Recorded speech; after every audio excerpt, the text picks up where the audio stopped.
Votre client, l'imam Agibou Touré, a été incarcéré depuis quelques jours. Dites-nous quel est actuellement son état d'esprit. Monsieur Agibou Touré est serein parce qu'il a confiance en la justice de son pays. Il est impatient que la justice le convoque afin qu'il s'explique sur toutes les incriminations qui ont été portées contre lui. En tout cas, pour l'instant, il a foi en la justice de son pays. Il fait confiance aux juges, aux acteurs de justice qui ont en charge cette affaire. Ceci dit, quel est votre avis sur le chef d'accusation retenu à l'encontre de votre client? Ce sont des incriminations assez graves.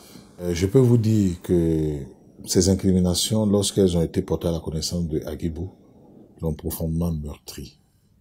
Parce que, par principe, éducation, il est fondamentalement contre tout ce qui peut relever du terrorisme, de la violence, de l'insécurité, etc., etc.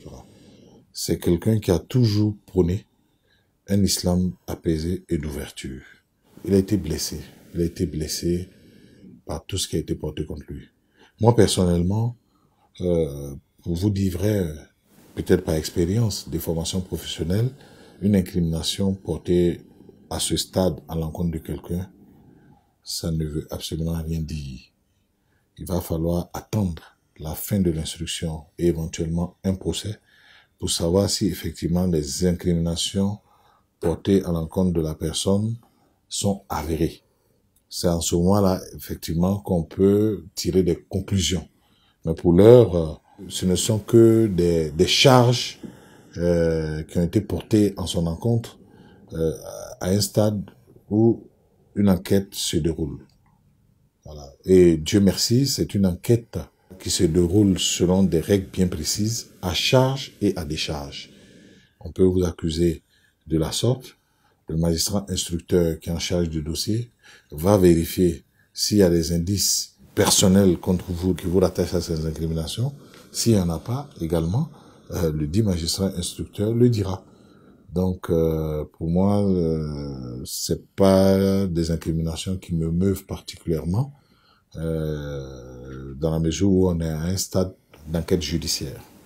Quel est votre avis sur le fait qu'un guide religieux, en l'occurrence un imam, soit détenu? Personnellement, je trouve cela dommage. On peut reprocher ce qu'on a reproché à l'imam Agib. On aurait pu lui épargner l'emprisonnement. Parce que nous sommes au stade de l'enquête, comme je le disais tantôt. En droit ivoirien, en matière d'instruction, comme c'est le cas ici, la règle, c'est la liberté. On peut vous accuser de la sorte et vous êtes en liberté.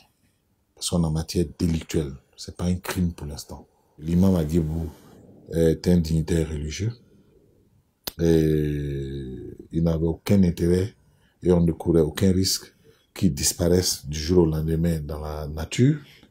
Mais mieux, aujourd'hui, les incriminations qui ont été portées contre lui, je veux dire, il faut être vraiment sain d'esprit que de vouloir se sauver lorsqu'on est père de famille, on a ses parents sur place.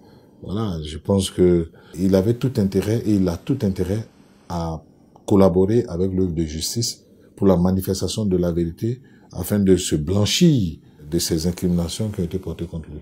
Je voudrais simplement dire que la procédure qui est en cours n'a pas pour effet de dire que Agibou est pour l'instant coupable des faits qui ont été portés en son encontre. Nous sommes au stade de l'enquête judiciaire et nous sommes sereins. Notre client, après avoir été marqué par les incriminations qui ont été portées contre lui du point de vue textuel, est aujourd'hui serein. Son souhait est de s'expliquer le plus tôt et le plus vite possible sur cette question, enfin sur les faits qui lui sont reprochés, afin vraiment d'édifier l'opinion publique et la justice de ce qui n'a rien à voir avec les faits qu'on lui reproche. n'a absolument rien à voir avec les faits qui lui sont reprochés ici.